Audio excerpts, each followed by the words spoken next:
So hi guys, and welcome to my YouTube channel. There's so much information out there with regards to purchasing your home in Canada. However, I find that they're as insufficient as they can be with helping us make an informed decision, right? And so this is what this content is about. Now, if you're thinking of purchasing your first home in Canada or thinking of purchasing in future, or if you're the verge of purchasing, please ensure that you watch this video till the very end and the subsequent series that's going to come after this. One look and I breathe.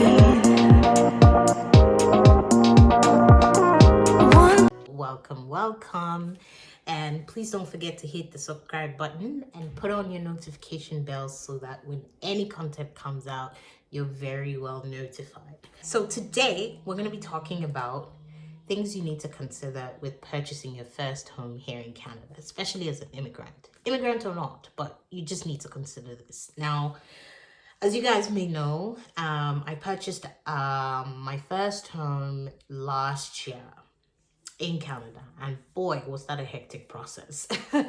So this is me trying to make that process a lot easier, and this is what I was wishing to have had prior to purchasing our first home. So now there's a lot of information out there, as you guys would already know, with regards checklist with purchasing a new home. However, I find that the information out there is still insufficient. So in simple terms, there are 3 phases to purchasing a home. One is the planning phase, 2 is the search phase, and 3 is the closing phase. Now for this episode, we're going to be focusing more on the planning phase, and for subsequent episodes, we will talk through search and closing phase. Now for planning phase, what I typically like to advise is, first off, ask this question: is owning a home the right decision for me at this moment of time, at this period, right? And that takes a whole lot of analysis and deep dive. One is understanding the market options. What's available in the market? Is there a condo? Is there a 3-bed? Is there a townhouse, semi-detached, detached?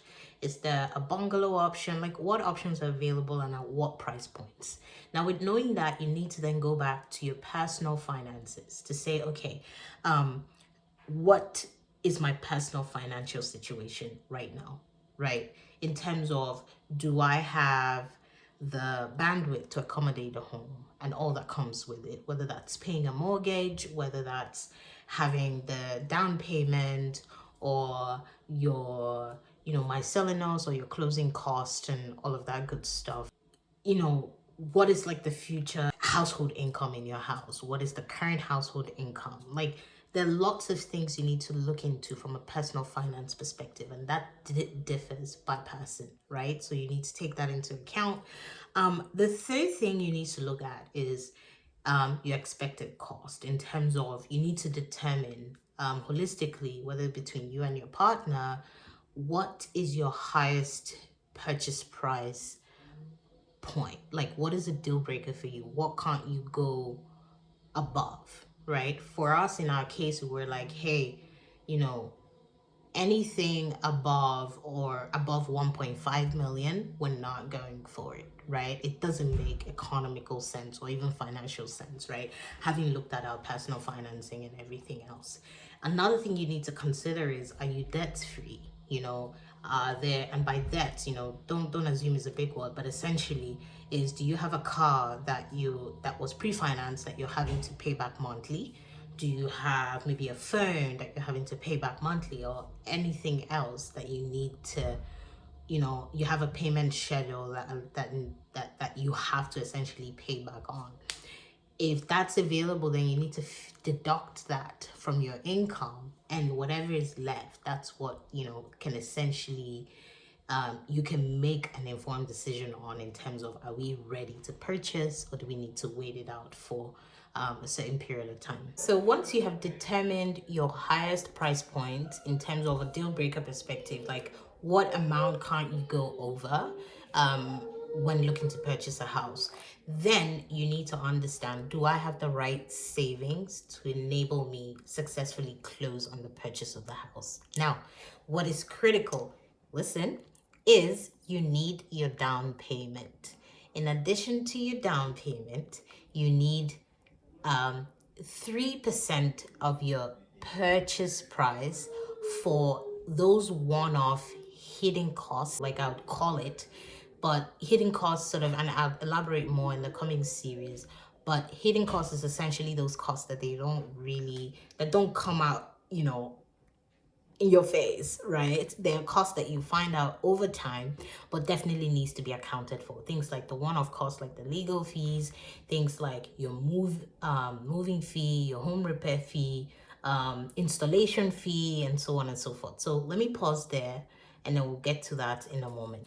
Now, one thing you need to understand with financials in terms of are you ready to financially own a home is one is you definitely need your savings, right? Because you need to be able to pay your down payment. Now, if you're purchasing a house of around 500K, you need at least a minimum of 5% for your down payment. So for 1 million and above, you will be paying 20% down payment. If you're between 500K and 700K or 500K and 900K, then you would pay 5% on the first 500, and any additional on top, you would pay an additional 10% of the additional value above the 500K. Makes sense? I feel like it's a lot of numbers. So let's take it back again. So if you're purchasing a home of 500K, then you need a minimum of 5% down payment to be made.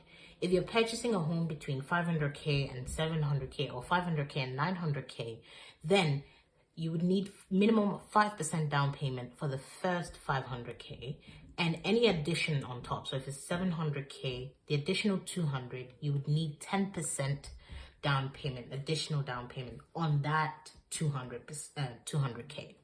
Now, if you're purchasing a home of 1 million and over, you'd most certainly need 20% down payment. In our case, we did the 20% down payment because our house was somewhere over $1 million mark. Now, in addition to your down payment, you also have to save an additional 3% of your purchase price for those other one-time purchases that would enable you successfully close a home, right? And all the other hidden costs that we're going to talk about in the next episode. So I'm going to save that. So be sure to hit the notification button to get the notification for when the next episode is coming out. So 3% of your purchase price has to go in for all the other miscellaneous costs. Things like your tax, your insurance, things like legal fees, things like moving fees, home repair fees, installation fees. There's a lot in terms of hidden cost. Things like even your POTL, parcel of tied land, if there are any costs associated with that, and so on and so forth. So we'll get into the nitty-gritty in the next episode. So key point here is ensure that you have done a deep dive into an analysis on whether or not you're ready to purchase your first home. A lot goes into it. One is financials, looking at your personal finances, doing a market survey, understanding what's available, what options are available in the market, determining what your deal breaker price is in terms of what is the highest purchase price you can go in for a home, and really just looking at your debts to really understand, okay, with taking my debt out, can I comfortably afford a mortgage? And have I saved for my down payments and my additional closing costs? So take that into consideration. Ensure that you're overestimating versus underestimating when it comes to budgeting and saving. Once you have that figured out, and if the answer is yes, then, my friend, you are super ready to move to a second phase, which is the search phase. Now, we're going to get into that on the next episode, but I preface by saying to do that, you need a good agent or realtor as a partner. Now, I'm going to leave you with this. Now, make sure you hit the notification button. and you hit the subscribe button to ensure that you're getting notifications for my next episode. Now, please feel free to ask any question in the comment section, and I'll do well to respond in a timely manner. I hope that this video was helpful to you, and if there's specific questions, like I said, please don't hesitate to ask, and I'll be sure to cover them. And if I need to do a video to explain, I'll definitely explain. So I catch you on the next episode. Until then, thank you for watching, and please subscribe. Take care. Bye. Day reminder, you are absolutely capable of creating the life you can't stop thinking about. Stop living in your head. Stop doubting yourself. It's time to make your dreams. Pretty much a year into moving into Canada. Day reminder, you are absolutely capable of creating the life you can't stop thinking about. Stop living in your head. Stop doubting yourself. It's time to make your dreams happen. You're thinking of purchasing in the future, or you're already in Day the reminder, process. you are absolutely capable of creating the life you can't stop thinking about. Stop living in your head.